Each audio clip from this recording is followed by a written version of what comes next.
because we have such long winters here, the first big thing that everybody gets out for is the St. Patrick's Day parade. They dye the Chicago River green. Everybody starts in the morning.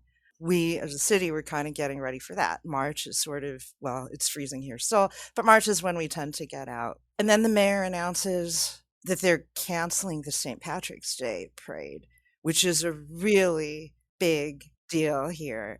And then I realized, okay, this is serious. Disinformation is spreading. There will be a surprise outbreak. We only have so the many issue sets. of pandemic. No social distancing at all. They said that they would express their concerns about the mask.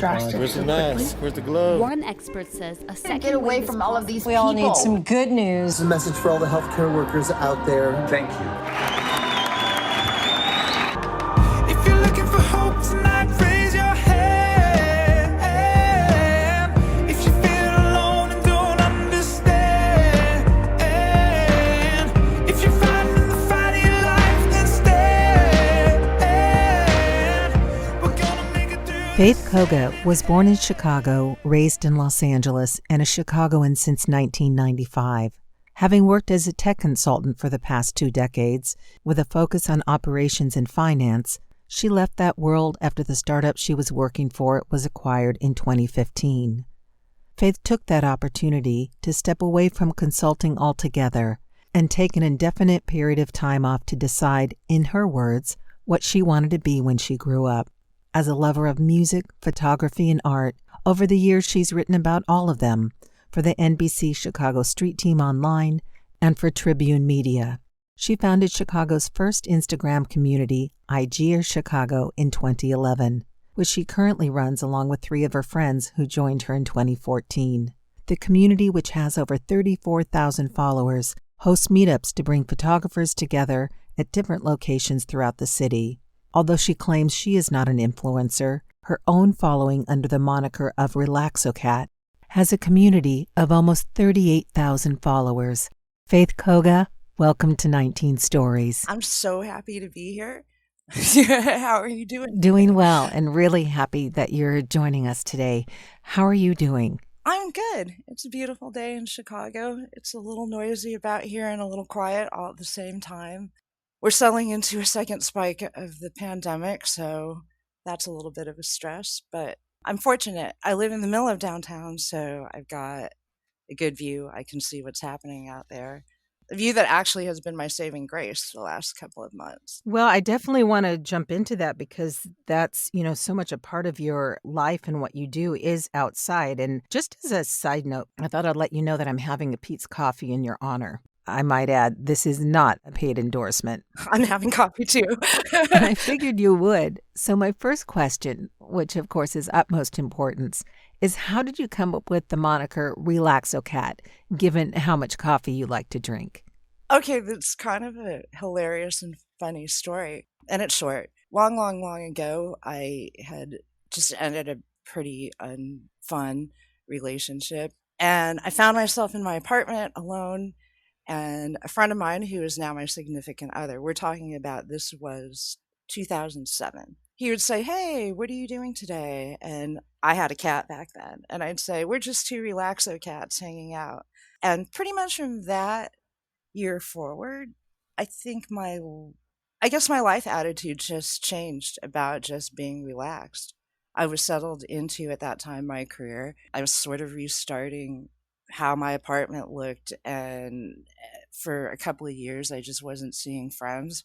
Thankfully they all came back the minute I was settled again. I think at that time I just decided it's going to be relaxing from here on in, because at that same time there were some career changes happening within my company, big changes at the time. I had quit my job. I went back to my job. I went to LA for a while. It was a big year, and I just decided from that point forward, it was one of those benchmark age years as well. I just joke that by 40, you should have it completely together. And Oh, yes. I know that we all don't, but at least you have the benefit at that age of knowing what you did in your 20s, of working really hard in your 30s.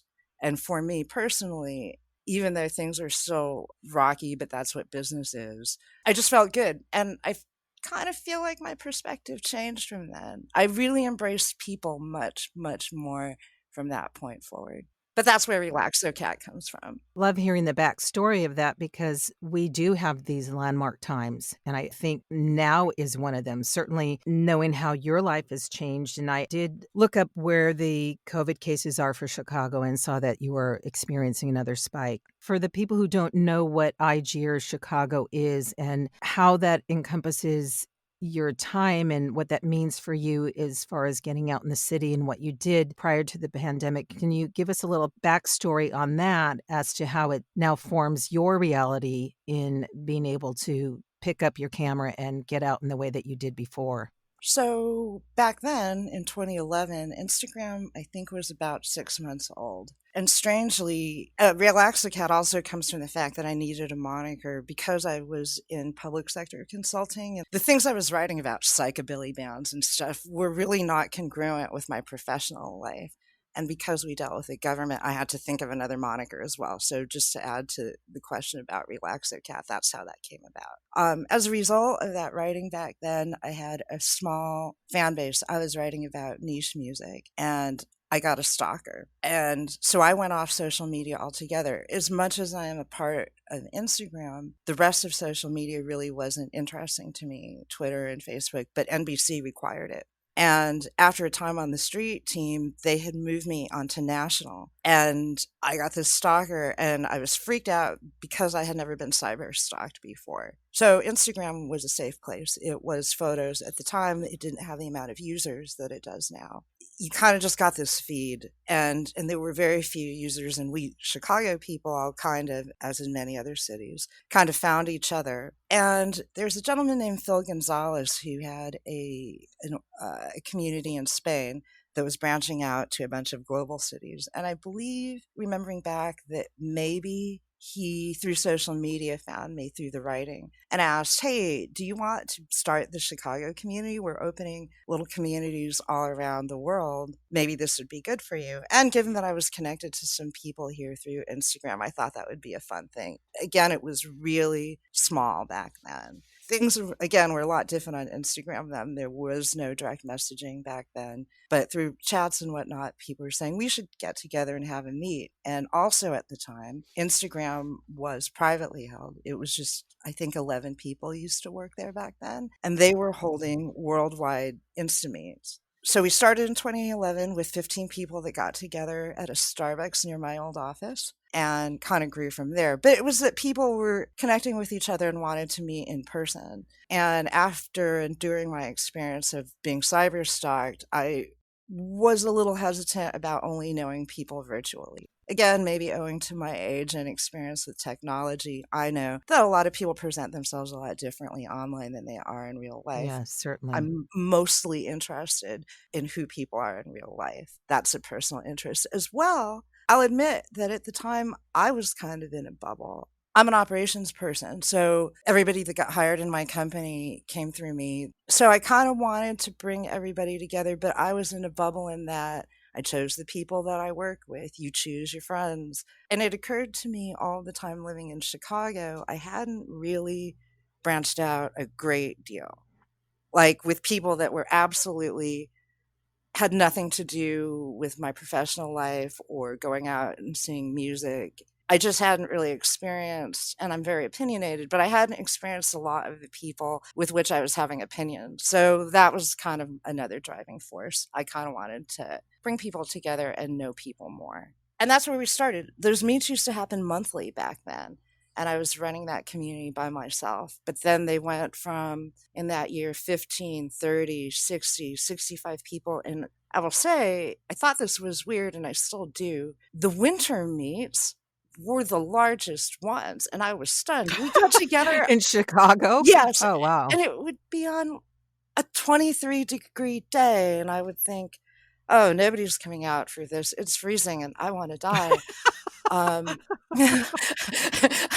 I mean, it's hard here, even if you're a Chicagoan hardcore and you say you tough it out, it's difficult. It's difficult looking at the photos of winter in Chicago, let alone being out in the winter in Chicago. Yes, and your nose starts to freeze but those were the largest meets. So initially, I would say the first ones were every couple of months, but then we started doing them monthly, and then it just got to be too large for me to handle on my own. It was just too difficult because you're trying to talk to 60 people, as well for them. They're like, "Who's leading this thing?" And I'm not a big person. I don't have a big voice, so it just became difficult. And we continued to do them monthly for some time until I would say about 4 years ago, and we started doing them quarterly. I think the pinnacle of that was we became partnered with the Museum of Contemporary Art, who, bless their souls, gave us the entire museum in the fall of 2016. At that time, the Cubs had won the World Series for the first time in 100 plus years, and we got a new president. I think we counted 600 people at that Wow, meet. that's amazing. As well, we partnered with a couple of communities. One that I think you might be familiar with Kevin Custer, who runs another community on Instagram, a large one that's very focused less on cities and more on communities. Yes. Oh, wow. I know Kevin as one of the co-founders of Watts of Love. Now, what is the name of Kevin's? Because there's Shy Textures? Yes, that's correct. Shy Texture is a architecture-based community in Chicago, and they came along shortly thereafter. That's presently run by a great guy named Matt, Chicago Matt. They weren't at that meet. Kevin's meet, strangely, the founder of Kevin's community, for whatever reason, and I still don't know how, back then when you joined Instagram, you were instantly following this guy named Josh. And he's great. And they came in they hosted this meet with us. And at 600 people, I was like, okay. Okay, this is too big now. We continue our partnership with MCA. But that's pretty much the history. It was getting people together. Lots of photographers want to meet each other. And we learn from each other. I've been shooting since I was a child, but that's because my grandfather used to bring me cameras. He used to work in Japan some, so when I was little, he would bring me cameras. They thought it was, funny to see what a kid took. I'm not as involved as some people with the gear and the technology, but a lot of people are really into that, or the editing. Everybody has a different take on these things. So it was a good way for people to meet each other. Somebody just passed. One of the members of the founding family, or of the owners of the Chicago Bears, showed up. Michael McCaskey is his name. Now, I'm not a sports fan, but people have made remarks about his managing of the team. I didn't know he was there. It was Kevin Custer that told me that. This man, who was elderly at the time, took a 2-mile walk with us. And which, by virtue of just us walking, ended up at Soldier Field. Oh. There were about 160 people with us, I think. That was one of the craziest meets we ever did because we boated part of the way. You boated part of the way? Yes. So there's a company called Chicago Water Taxi, which is basically a water taxi. It gets you to different parts of the city. They partnered with us for that meet. So they picked us up in one location near Michigan Avenue, boated us over to Chinatown. And the reason this was crazy was I needed to take the group photo of everybody on the boat. And I was getting text messages that the boat was to capacity, and the capacity of that particular boat was 125. And you had how many? 160? Yeah, because they had to use a second boat, or other people took public transportation or bicycled or drove over to where we landed. But I have to not be on the boat. I'm standing on a bridge, about ready, the boat's approaching, and all these tourists, I have 2 cameras hanging off my neck, and I'm holding a phone, and they're panicking because the boat is filled, and tourists are stopping me to take pictures for them. It was probably the funniest scene ever, because how do you respond to that? You've got all these cameras. There's tourists walking by saying, "Can you take our picture? Your boat is coming." For me personally, that was one of the wildest days. I got the shot and the boat had to pull over to get me. That's a great story. It was nutty. And so we end up in Chinatown. And we were walking, which is west of the lakefront. From Chinatown, there's some historic districts, the Prairie District and whatnot. There's just a bunch of changing landscapes walking from Chinatown over to the lakefront where Soldier Field is. And this older man comes and he didn't speak a whole lot. And he was just super smiley and talking to everybody. He and his wife kind of stuck with me. And it's so difficult to have this many people and try to keep them together and lead. My teammates are all there. One of my teammates also was a docent with the Chicago Architecture Foundation, which is now known as the Chicago Architecture Center. She was greatly helpful because she was discussing the Prairie District and stuff. But this couple was with me constantly, and he was bold. There's some parts of the city that are less safe than others. There's homeless people. There are kids, and in Chinatown, lots of Asians. There's a lot of action. And he was walking up to everybody and asking if he could take their picture, to the extent that I was a little bit worried, like, is he going to be safe? Lots of people don't like to be photographed. So I was being watchful, but they were with me. Along the way, we hit the Prairie District, didn't see them around. And when we get to Soldier Field, we took this group shot, and he and his wife sat on this bench, and everybody was in this group photo. And Kevin says to me, I don't want to say anything. And I wasn't 100% sure, except for now I am, because Kevin Custer is a professional photographer. He said I had photographed the McCaskey family in the past. That's the owner of the Chicago Bears right there. And he is watching with the most charming smile of all of these people.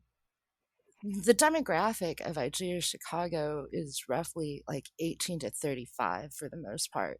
We have a good active group that's older than that, but it's mostly the college age until like the 30s for the most part. And I'm not sure how old he was, but he is definitely an older man. And he was just sitting there with the most happy smile on his face. He never told anybody who he was. He just engaged with everybody on the street.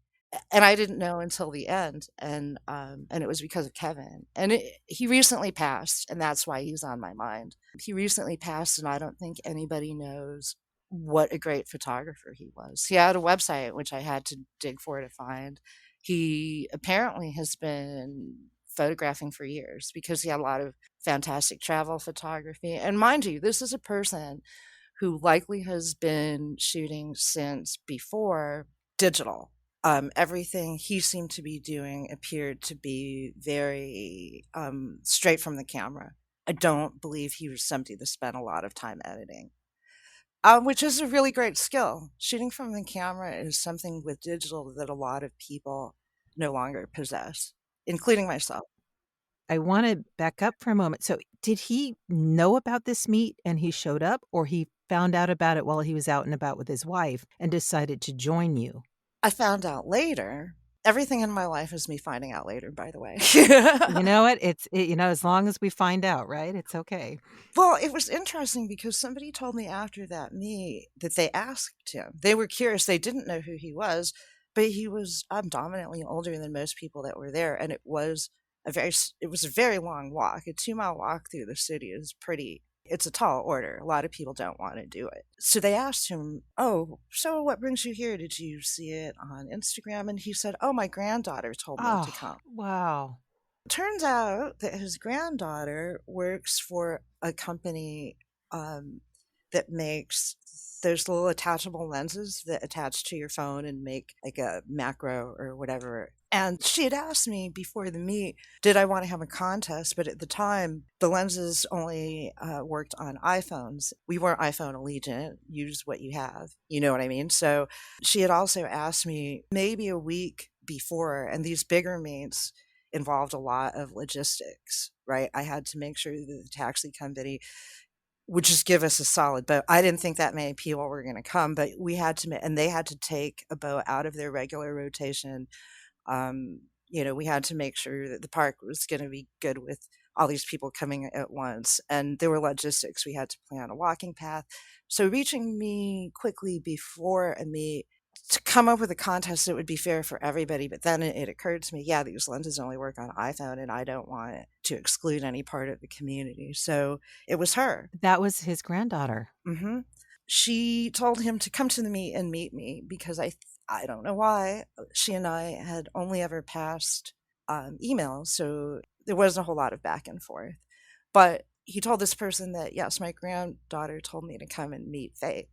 And so that's why he hung with me, that he and his wife, I think, were around me quite a bit. It was probably really encouraging for him to be exposed to the community that his granddaughter was involved with. And especially since he was a photographer and that his granddaughter was now involved with the photography community, probably meant a great deal to him. That's why he was taking such joy. And what a humble guy that he never even said anything. Other personalities would want to make their presence known, and yet he sat back and just enjoyed what you were doing and the fact that people are out and about taking photos as opposed to just being at home on the computer.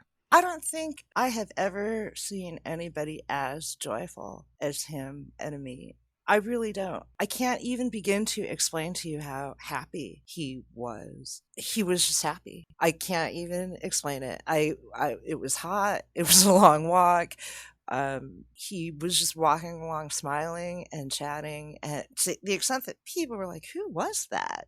And because at the time, and still to this day, Instagram started as a very fun kind of Twitter for photos, but it's become extraordinarily competitive. And I think when the team and I decided we were going to do meets less often, it was in part because of that. We're not there to tell people how to photograph or what to photograph, or we just didn't want to be pressured to start telling people what's right and wrong or what to do and not do. There are lots of communities that have meets about editing and stuff, and I think that's great, but there's just too many people and too many expectations, so we kind of moved to staying laid back. Since then, tons of communities have sprouted up with different endeavors, many of them monetize, but because we're all working professionals in other fields, monetization was something that we were kind of strongly against. Once you start doing that, it becomes a job, is the bottom line. And all of us had, my company was working towards getting sold.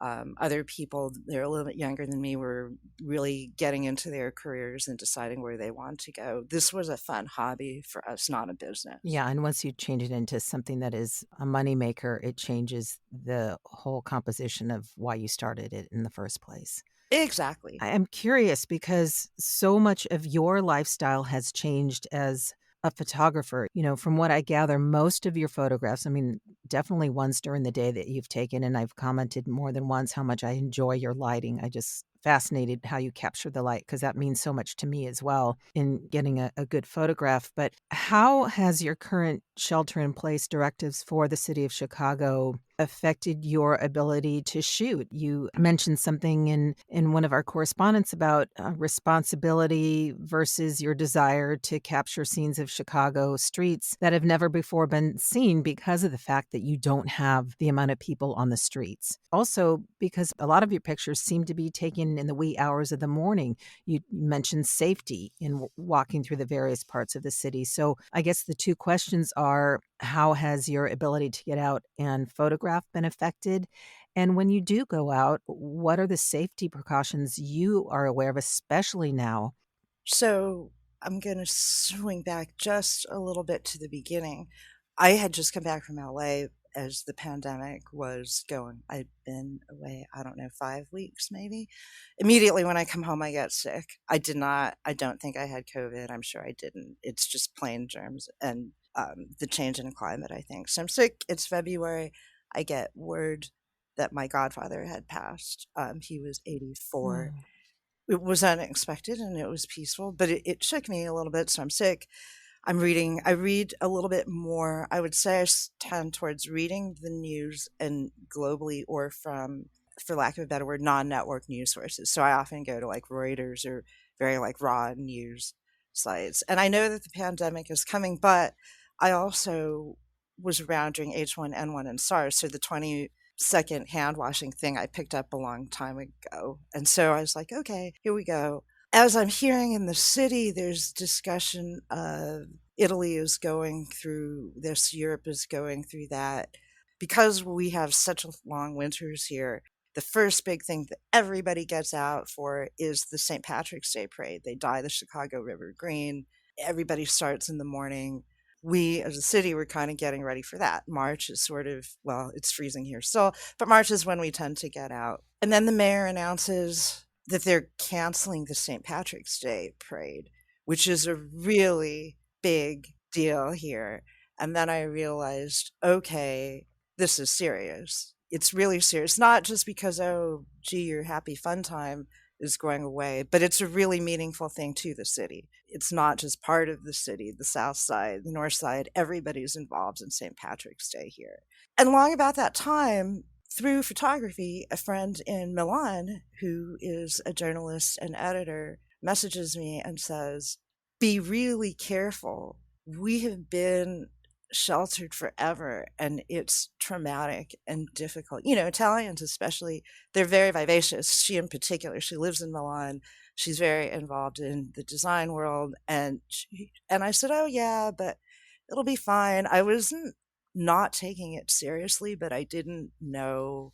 I really didn't know. I kind of just figured they just don't want 100,000 people on the lakefront. I can get that. You know, maybe they don't know, so they're just going to caution. So fine. I myself didn't usually go down there to photograph again because of where I live. I would kind of stay around the neighborhood and photograph what else is going on, because after the dyeing of the river green, everybody kind of disperses around the city. And for me, that was kind of the fun photography. Okay, fine, we won't do that. Now, the St. Patrick's Day parade is always typically scheduled for the Saturday before St. Patrick's Day.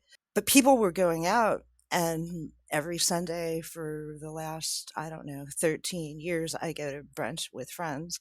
And we decided we were going to have our brunch that Sunday. But already we knew about distancing. The place where we go had us a bit away from other people, and we go there often. So they were saying, we may not be open after this. What? And they say, we all are on the news. Pritzker, who is our governor, is going to give a speech today to determine what happens, like, moving forward. So it was that Sunday that he said that he was disappointed that people continued to line up outside of bars and that we were going into shelter in place.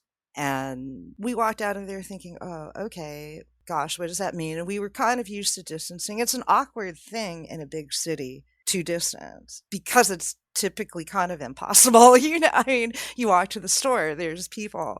There's a lot of people on the sidewalk compared to, like, say, where I grew up in South Pasadena, where I asked my mom how's distancing going there, and she says, oh, you know, it's still Mayberry here, so nothing really changed over there.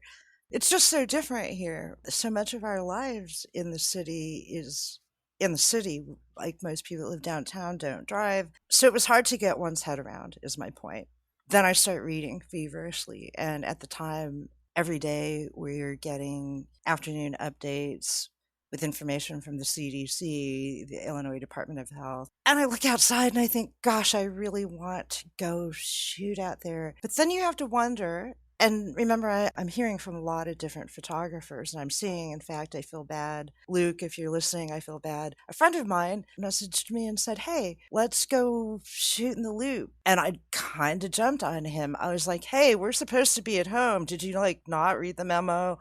And we shouldn't be part of the problem. And my point in that is what I realized at the time was we all feel, I think maybe on some level societally, that we're good and we're doing the right thing. But when we go to do certain things, it somehow doesn't apply to us. And I didn't mean to jump on him, but I was struggling myself with, I would like to go shoot this. The streets are empty, which, by the way, isn't all that weird or dissimilar for me. Early in the morning, the streets are empty here. In the Loop, which is the business district, it's pretty empty there. So it wasn't super ultra fascinating to me, but it wasn't interesting from the photojournalistic part of me, an interesting time. But on the other hand, looking down from my place, it's, hey, we're all supposed to be home. So in my mind, you had to choose carefully and with responsibility and thought. And there are plenty of professional photojournalists from all of the news outlets that were out. But I have to say, it was definitely a struggle. Do I want to go do what I do, or do I want to potentially be another person contributing to the problem? Which a week passes, and I'm talking to another photographer who lives on the lakefront. And he said, "Oh, it's a nice time to be on the lakefront." And we were just starting to get intermittent good weather. Nice time to be on the lakefront. And I said, "Well, yeah, but, I have a feeling they may shut it down." And he says, "Well, why is that?" Listen to these words. "It's a popular place for people to distance." And I chuckle and I say, "Do you understand what you just said?" And I said, That's kind of why I think they may shut it down. I only live 4 blocks away, so I have to be honest. I was a little irritated that I wasn't going, because I should be able to go because it's actually my neighborhood. Yeah, it's right outside your front door. Right, and yet people were coming from all over the city to go to the empty downtown and the empty lakefront, which inherently becomes not empty when everybody is there. Exactly. And so it was aggravating to me. And see, the reason why some of this was easier on the front end was it was so cold here. We had snowstorms and stuff from the time we started learning about COVID-19. It was still very wintry. There were snowstorms, there was hail, and then we would get a great day. And then, like Chicago does, we'd get a great day and everybody would run out. And this is when he and I were speaking. It was one of those great days. And I said, well, the thing is, if everybody, again, I'm an operations person in my head, if everybody is supposed to stay in, including city workers, and we're not trying to use like emergency services unnecessarily, that also means street and sanitation for the city of Chicago. Does it occur to you that they have to clean the lakefront and the beaches and the parks, and they really don't want people out? So at least with that in mind, I have a feeling they may close the lakefront and some of the parks. And he disagreed and said that it's a very comfortable place for people to distance. And that was fine. It wasn't a contentious conversation. The very next day, he messages me with a video of police cars driving down the lakefront, clearing people off. And he said, they're shutting it down today. And he said, I guess you were right. And I said, it's just that everybody's just thinking right now about them and being 6 feet from another person. I just think it's too much for them to have to worry about. At the time, we were a hot spot in the country. So the hospitals were jammed. It was a very hard time. I know nationally it was a hard time. But as you may have been hearing, and we started hearing then, some of the poorest communities in Chicago were hit the hardest. Yes, it's been horrible to watch. It's absolutely heart-wrenching and pretty almost unbelievable. I think this time it's like watching a horror movie that you wish the credits would finally roll, or forget about the credits, just end it. Exactly. It's really heartbreaking because the people who aren't affected by that, and that seems to be a theme with so much right now, is that if you're not affected by it, people tend not to think that it's going to affect them. Everything that we do affects one another. And you mentioned that your conversation with your friend was not a bone of contention, and yet it is becoming very contentious, especially I have to laugh when you mentioned that the weather starts getting good in Chicago and people come out. My one time being in Chicago where I was bundled up as if I was in, the Arctic freeze. And Was it 60? well, no, it was actually, yeah, it was probably about 50, but you had the wind chill coming off the lake, and I'm looking around. Which can drop the temperature by like 10 Yes, no, I degrees. know that, but when it was a good day for Chicagoans because everybody's in shorts and T-shirts, and I'm thinking y'all are crazy, but I digress. So if you would say if there's one thing that you wish more folks were mindful of right now as it relates to how we can care for one another, especially living within a city where you do rely on walking everywhere or taxis or trains, what would that be? What would you like to say to people that you just wish they would be a little bit more mindful of as it relates to moving forward so that we can get past this? It comes from this, and this is why I was so stressed about it at the start. I have a good friend who's a journalist, and at CBS, and he was the last person I saw before we went into lockdown. And he brought all of the data with him when we went to lunch. And he said, "Do you understand what's going on right now?" And I was like, "Well, yeah." And he said, "No, let's like do some math here. Remember statistics?" And the class we all hated. And I said, kind of." And he does a little math, and he says, basically, if we just take this raw data, for every one person who has it, it's that they're passing it to three others. And at the time, the discussion wasn't just about being asymptomatic. And then we started talking about how it really passes. As a city liver, I walk out of my door, I have to go to the elevator, there's something to touch. I get in the elevator, there's something to touch. There's a revolving door, I've touched that. You think suddenly about all of the things that you're touching, and that the virus lasts on surfaces for a long time. And just looking at the raw data of how quickly it traveled. Remember, I was aware of it around the world in January, but I was still sort of like, meh, right? But then from January until March, things had progressed so quickly. So what I think of isn't whether or not I could survive it or the people I know.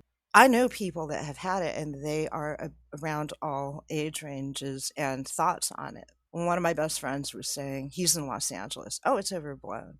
And they're just making too much of a thing. He's like, I mean, I'm washing my hands and I'm keeping my distance, but I just think it's too much. And I had said, well, I appreciate that, but I kind of learned how it spreads, and there's that. Plus, if they don't make it a big, loud national thing, people that want to disbelieve it will disbelieve it. So I think the siren is loud to say, hey, we're serious. And he went, I didn't really think about it like that. And guess what? A week later, he got it. Oh, And I wow. didn't Is know. he okay? He's fine.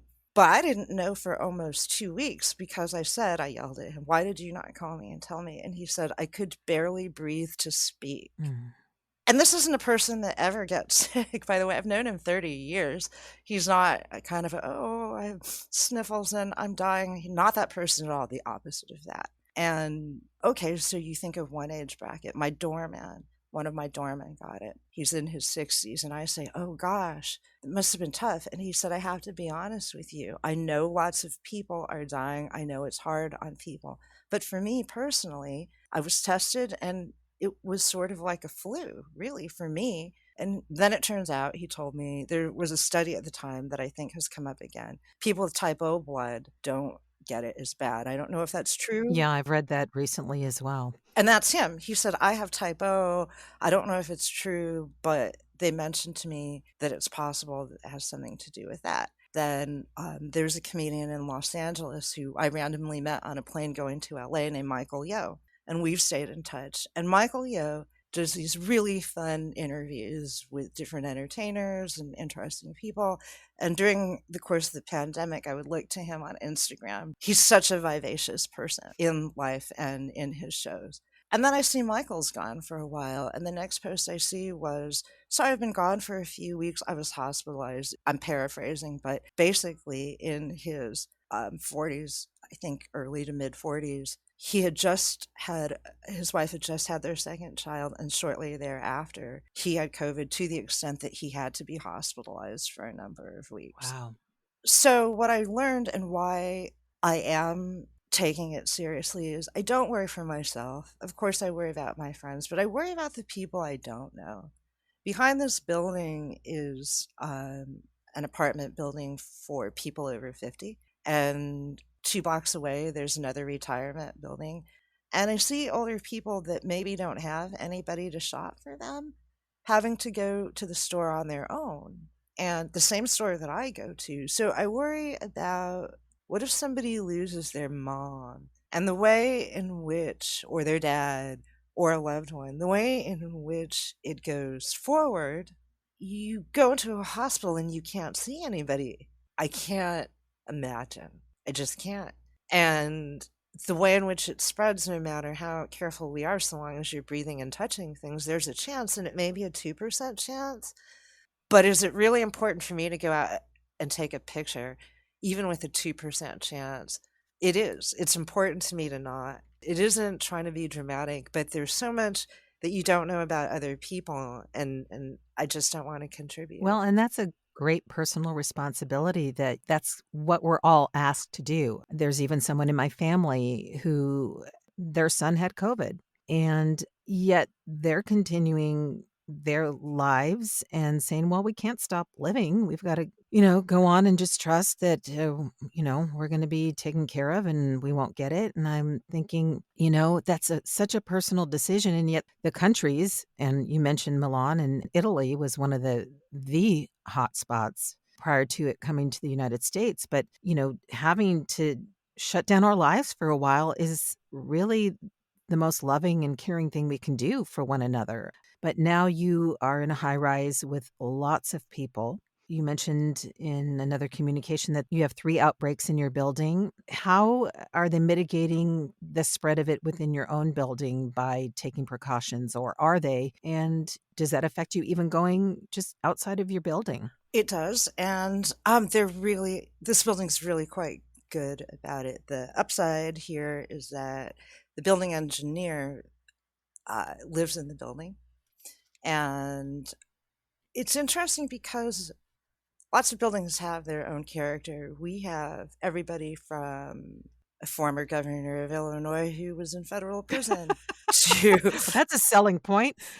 um, to college, post collegiate or college students who have roommates. So we have the full gamut. There are retirees in this building, and yet there are people in their 20s. And I have to say, the experience for me hasn't been, it's been this whole back and forth because my life is with people like close friends that are in their 20s and people that are much older than me. So what I noticed is, just sidebar here, there's a lot of rhetoric in social media like, oh, see, boomers, this is your fault, or oh, stupid millennials. And I know all the millennial friends I have are being super careful, and all the boomers I know are being super careful too. And yet out in the world, I see something different. In my building, everybody's been initially pretty good. The 3 outbreaks, this is what happened to answer your question. You get an email and they say, just to inform you, somebody has been diagnosed with COVID in the building. And then a cleaning crew immediately shows up, an outside cleaning crew, and starts sanitizing all of the common spaces and the doors and everything. So that's what happens immediately. And then they remind you their policies about walking through the building in common areas, the laundry room, and through the lobby to always have a mask. For me personally, it is uncomfortable, not to the extent that I think it's a breach of my constitutional rights. It's just uncomfortable. So sometimes it becomes just a habit that you have to get used to. I am walking out my front door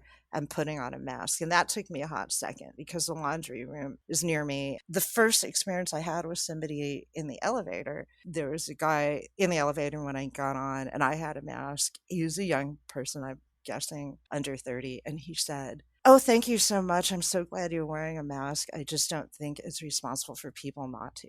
That was the first person I saw the first time I walked out of my building. And I thought, okay, this is positive. Now, I'm not trying to make a social statement that nobody hasn't heard before. But right now, it's pretty divided where, especially in Chicago, there's a lot of hardline thinking here. And it started to just bother me. It isn't that I think everybody should think the way I do about COVID. It's just, I know there's a million people out there that I don't see, and somehow, if I were asymptomatic, one of those million people could get it, and I don't want that to happen. I don't want anybody to lose somebody. Let me ask you, and gosh, I can't believe I love talking to you. You have so much wealth of information to share about what's going on in your city right now and the history of it, and certainly your part as a photographer and as a longtime resident. And it seems like a weird pivot, but in the midst of everything that you've described, what brings you joy? How are you finding a way to bring that into your life, given that part of the big thing that brings you joy has been quelled for a while? I have a lot of friends that have dealt with a good deal of life crises, stress, anxiety. Clinically, these are not things that I've dealt with. But they've tried everything. So the first thing I do is I call one of my oldest friends, Jackson, in Los Angeles, who meditates on a regular basis. I'm not spiritual like that. So I say, Jackson is Black, white, and Asian, is by profession is a researcher, and so knows a lot. And we pick up the phone and they say, "Hey, how are you?" And I said, okay. I mean, I'm alive. And we joke about it like we do. And they say, "Hey, the reason I called them is because they live their lives very Zen-like, and like me, they're totally okay with being alone."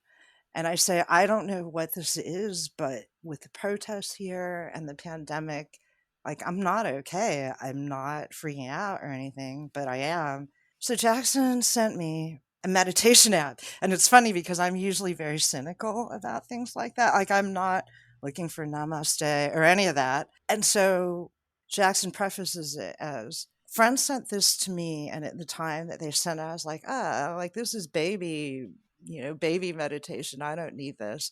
And goes on to say, "But I actually tried it out. I find a lot of over spiritualization of things really distracting. I'm a person that would, up until now, tell you, I can't meditate. You tell me to keep my mind clear. I can't do it. I've tried. I can't." And then Jackson says, "Yeah, this is different. Just try it. Maybe it'll help." And I did. And it's not a meditation program that gets involved in, say, Buddhism or other spiritual things. It goes strictly to focusing, and it tells, so it's a pretty big, robust thing. And that actually helped, at least for me, to think about something else, right? But it wasn't just the app. It was that I've been able to turn to people that have dealt with things before. And rather than us having to have a big, long discussion about it, they know me so well. Another friend I reached lives in Charlotte, North Carolina.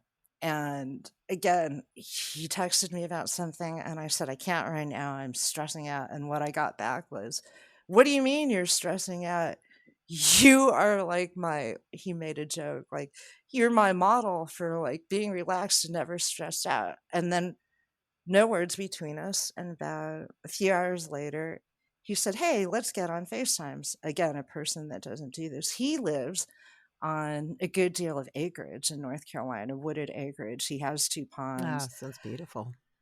And rather than saying, "Let's talk about this," or again, I'm good with that, but that's how in the past he and I have worked through some of his stuff. But he knows me well enough to know that that isn't necessarily what works for me. And so through FaceTime for about an hour and a half, he toured me around his whole property. I mean, Oh, he has deer on his property.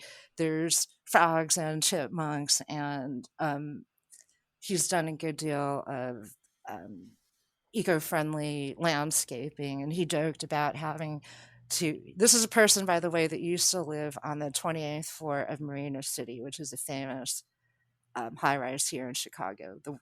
They call them the corn cobs. They're these circular buildings. And so he's gone from a very urban person to somebody on all this acreage in North Carolina. And I knew where he lived, and again, he's not somebody that's all about video chat or anything. But without missing a beat, Jackson and he just went, "Here's something, try this." wow. How beautiful.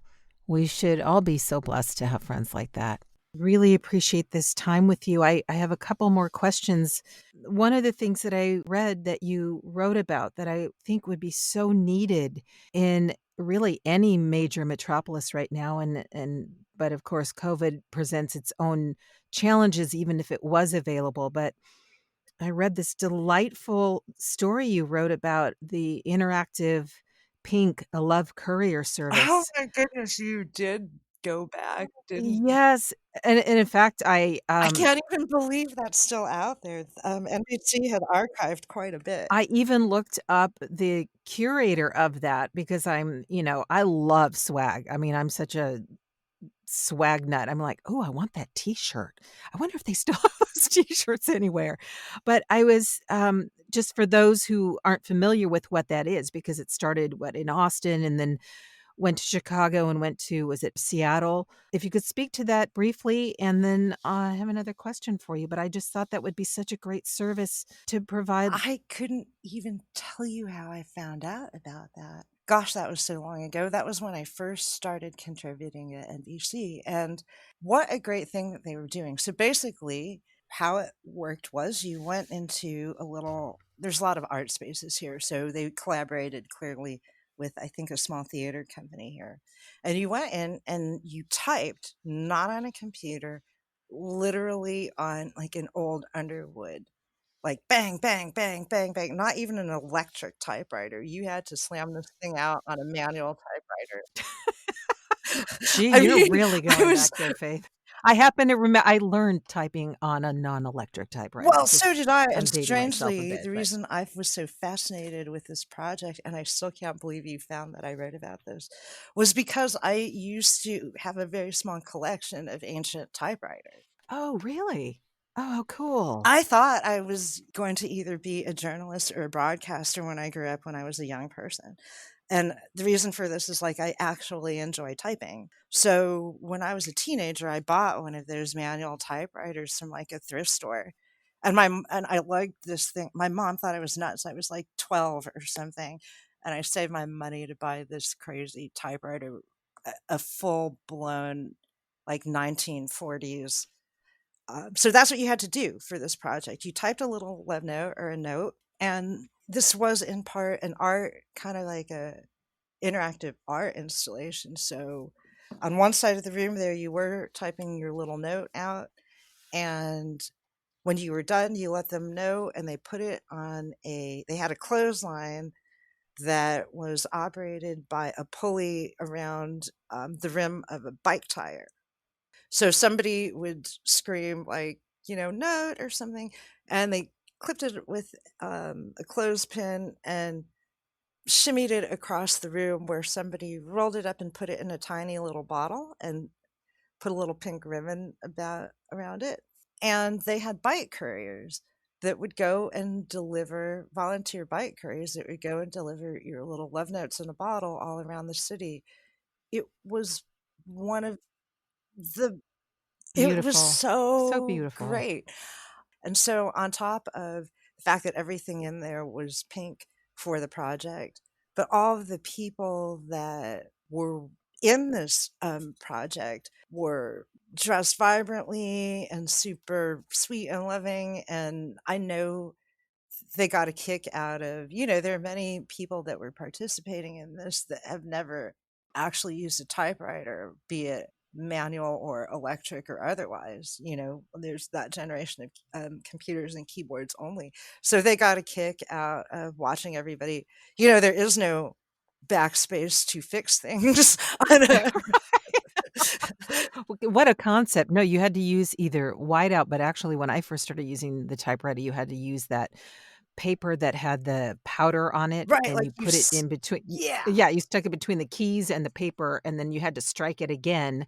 More times than not, you didn't get it correct. And I think the actual term when they sent the note was love on the line, which I thought was so cool. Right. You'd say you're done with your note, you'd put it on a little clothespin, and they would shout, "Love on the line," and then they would send it across the room.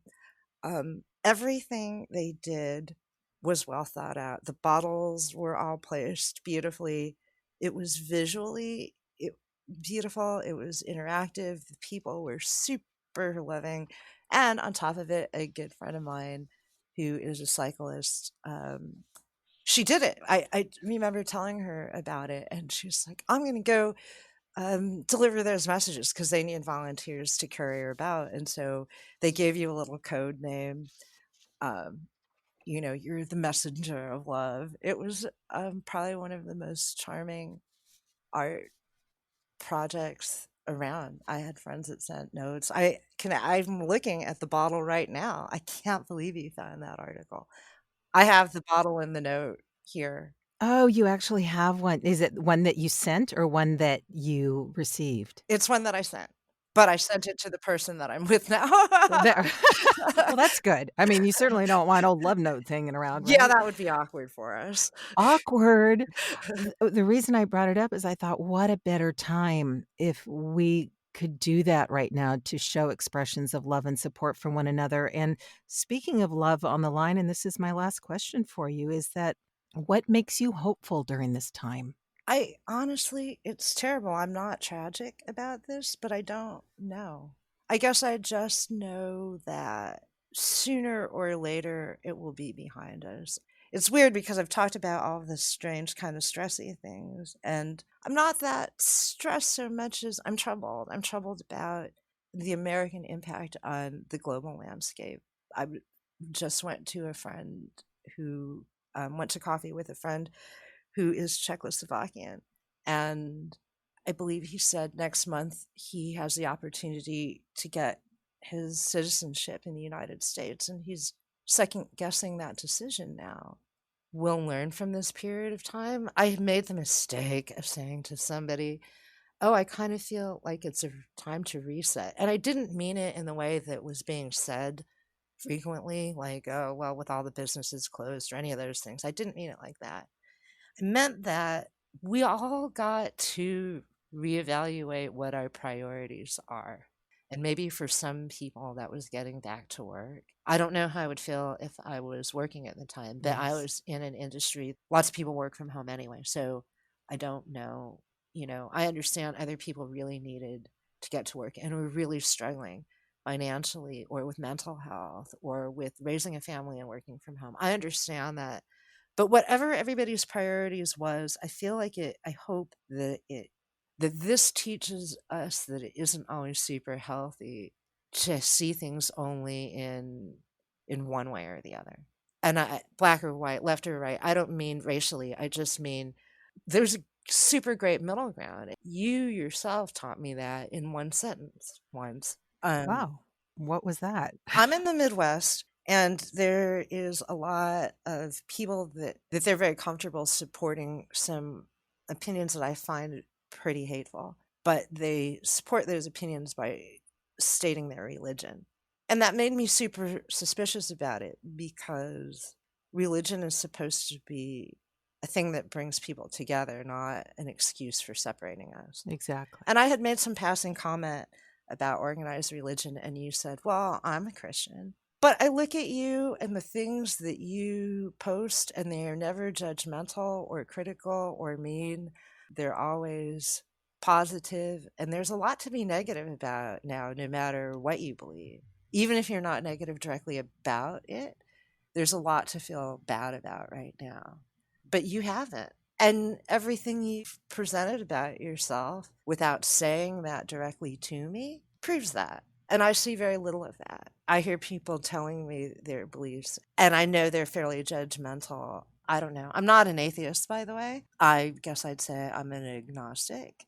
There are Buddhists in my family, and for those people that don't know, Buddha isn't a god. So I believe in things like karma, but have I chosen an exact path to religion? No, I haven't. You're the only person that has just stated that to me, and I think you just left it up for me to figure that out. But everything up until that point, you behave like your beliefs. And I think you're one of the very few people I know that has ever said that to me that can live up to what I believe should be the case for not just Christianity, but for God-loving religion. Thank you for that. Thank you for the feedback and observation, because we always see ourselves differently, don't we? And I don't feel like I live up to that and fall short of that every day, but I do try the best that I can to let my actions speak, because ultimately that is what people are looking at.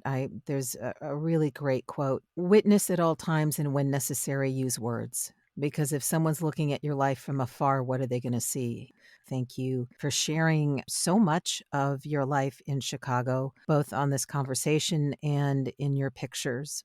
And I just going to believe that we're going to get through this. And it is by telling our stories that maybe there is something someone has heard in what you said that is going to click for them and make it real and maybe change a perspective. Because I think that is the best that we can do, is tell our stories to one another right now. And prayerfully, that will help see us through. How can people get a hold of you? On Instagram, I am at RelaxoCat. And that's the easiest way to get a hold of me. I am on Facebook, but I don't use it very much. So really, for me, Instagram is the main way to get And a no hold of me. stalkers, please. No stalkers. No stalkers, please. But I know what to do this time around. Good. Unfortunately, that's good that you know what to do, but yeah. Thank you, Fayth Koga. Thank you. You're very welcome. Anything else you want to leave us with before we say goodbye? Get to know people. Like, have those conversations. It's so vital. I can't even tell you how important it is to hear how other people are doing what they're doing, to have real conversations about that, not just opinions. It's done the world for me, just being in touch and knowing how everybody's managing their days. And it's a good time to find yourself, by the way. It really is. There are things about myself I really didn't know. I didn't think I would become some sort of avid researcher about city history. Don't read too much news. Amen on that. Yes. Stay informed, but don't fall down the hole. That's what I have to say. Thank you, Fayth. Thank you, Cheryl. I hope you've enjoyed this episode today of 19 Stories. Thank you once again to Fayth Koga for being such a wonderful guest. Join me next week when my guest will be Steve Bach, musical director of Cirque du Soleil's Crystal. I'd also like to thank the following news outlets for the use of their clips in so aptly painting the picture of the fear that we're facing during this pandemic. BBC, PBS, Now This, UNESCO, and Some Good News. I especially want to thank Joel and Luke Smallbone, otherwise known as the group for King and Country, for allowing me to use an excerpt of their song Together, which could not be a more hopeful and inspiring song for such a time as this. Finally, I'll leave you with the following from Proverbs 23:18. Surely there is a future, and your hope will not be cut off. Thank you again for joining me today. Feel free to offer feedback or a story idea at 19stories@soundsatchelstudios.com. Visit my website at soundsatchelstudios.com, via Instagram at Cheryl Halling VO. I look forward to sharing more stories on the next episode of 19 Stories from Fear to Hope. Until then, stay healthy and hopeful. Together we are dangerous. Together with our differences. Together we are bolder, braver, stronger.